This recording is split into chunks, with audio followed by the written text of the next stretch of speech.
Bonjour Agnès Levallois. Bonjour. La Syrie, la question de la normalisation de la Syrie, abordée à 3 reprises. Tout d'abord cette, série de réunions quadripartites qui se tient à Moscou et également ces discussions qui ont lieu en Jordanie en début de semaine et puis ce rapprochement Arabie Saoudite, Iran dont on se demande dans quelle mesure celui-ci pourrait contribuer ou pas à la normalisation du régime de Damas. Aujourd'hui, comment peut-on s'expliquer que le dossier syrien revienne sur la une de l'actualité dans la région? Alors, il me semble qu'il y a plusieurs éléments. Il y a le premier élément qui est que depuis le début du soulèvement en 2011 et jusqu'à aujourd'hui, eh bien, le régime de Bachar el-Assad est toujours en place et que certains pays de la région considèrent qu'à partir de là, il faut reprendre langue avec lui, il faut reprendre des négociations puisque c'est un pays important, en tous les cas considéré comme tel dans la région. Et il me semble qu'il y a eu un élément qui a contribué, qui a participé à peut-être une certaine accélération de cela, c'est les terribles conséquences du tremblement de terre qui ont touché la Turquie et la Syrie il y a quelques semaines maintenant. Et donc les besoins en aide humanitaire ont été considérables au lendemain de ce drame et que certains pays de la région ont apporté leur aide en faisant fi de l'absence de relations qu'ils avaient avec le régime de Damas. Et il me sembla qu'il y a eu un effet d'opportunité pour certains pays pour pouvoir reprendre ce dialogue sans avoir l'air de renier la position qu'ils avaient jusque-là, position qui, dans bien des cas, était de dire pas de négociation avec ce régime tant qu'il n'y aura pas eu quelques avancées, et ces avancées n'ont pas eu lieu.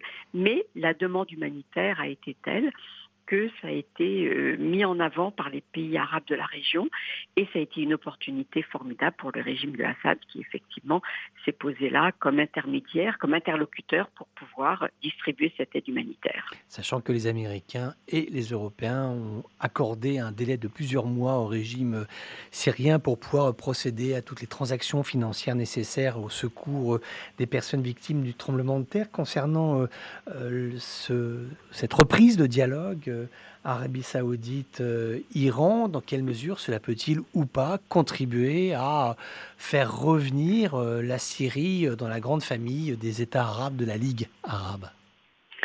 Oui, il me semble que ça, c'est un point évidemment très important, puisque cet accord qui a été signé par Riyad et Téhéran permet un apaisement sur certains conflits régionaux, conflits dans lesquels on sait que l'Arabie et l'Iran se retrouvaient en confrontation, et la Syrie évidemment n'échappe pas à cela. Et ce que l'on peut comprendre aussi, c'est que pour l'Arabie saoudite, il est important de reprendre pied en Syrie pour ne pas laisser justement une influence trop grande à l'Iran, puisque c'est un pays qui, depuis 2011 et bien auparavant même, a soutenu ce régime. Et donc pour l'Arabie saoudite, il est important pour les pays du Golfe, avec les Émirats arabes unis en particulier, qui ont renoué dès 2018, il est important en fait de revenir en Syrie pour savoir aussi un peu ce que fait l'Iran sur place, parce que même si un accord a été signé entre l'Iran et l'Arabie, il reste quand même une certaine méfiance. Et donc pour les Saoudiens, il est, je pense, capital de reprendre pied, de ne pas laisser la Syrie en dehors de ce jeu régional, avec cette idée aussi de pouvoir éventuellement contribuer à la reconstruction du pays lorsque ce sujet sera à l'ordre du jour, et là aussi de ne pas laisser la Russie et l'Iran complètement maîtres de ce jeu, la Syrie étant un pays arabe important à leurs yeux. Alors le retour de la Syrie, on en parlait déjà au précédent sommet de la Ligue arabe, c'était l'année dernière, à Alger, donc il y a ceux qui sont pour, il y a ceux qui sont contre. Rappelons que les Américains et les Français ont dit, en fait, ils ne sont pas hostiles à une reprise, du dialogue avec les autorités de Damas, simplement ils disent: «On ne peut pas solder, le passé d'un revers de la main. Il y a des responsabilités qui ont été engagées par le régime de Bachar al-Assad et celui-ci doit répondre de ses responsabilités». Donc en fait, les Occidentaux ont une position plus nuancée qu'il n'y paraît. On peut parler, oui, mais on ne peut pas faire, semblant de croire qu'il ne s'est rien passé ces dernières années. Oui, la grande question qui se pose finalement, pourquoi la normalisation avec ce régime? Qu'est-ce que ça apporte? L'argument mis en avant, c'est de dire que la Syrie est un pays important pour la stabilité régionale. Est-ce que c'est véritablement le cas? Et donc l'interrogation des pays occidentaux, des Américains et des Européens est de dire normaliser, pourquoi pas, mais pour faire quoi? Avec quel objectif? Et est-ce que ce régime peut nous apporter, en tous les cas, quelques réponses aux questions que je viens de poser et en quoi peut-on négocier avec ce régime et quelle confiance on peut lui accorder.